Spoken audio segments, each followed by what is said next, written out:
Le vieil immeuble de la rue Saint-André abritait des secrets depuis des décennies. Clara n'y vivait que depuis 6 mois, mais chaque craquement du parquet et chaque souffle du vent dans la cage d'escalier semblait lui chuchoter des histoires oubliées. Ce soir-là, en rentrant du travail, elle trouva une petite enveloppe glissée sous sa porte.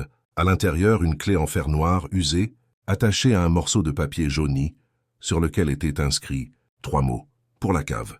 Intriguée, elle descendit les marches étroites menant au sous-sol. L'air y était plus froid, saturé d'une odeur de poussière et d'humidité. Les portes des caves étaient alignées comme des sentinelles silencieuses. La clé entra parfaitement dans la serrure de la dernière porte, au fond du couloir. La pièce derrière était minuscule, à peine éclairée par une ampoule nue. Sur une table en bois reposait un vieux coffre métallique. Elle hésita, puis l'ouvrit.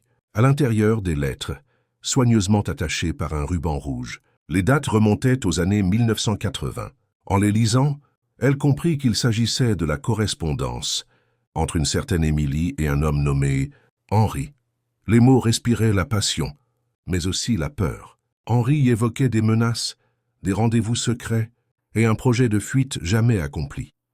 La dernière lettre, datée du 12 mai 1984, se terminait par une phrase glaçante.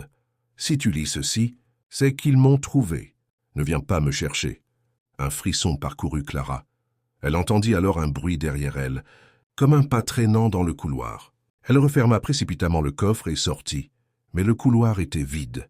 De retour chez elle, elle posa la clé sur la table du salon.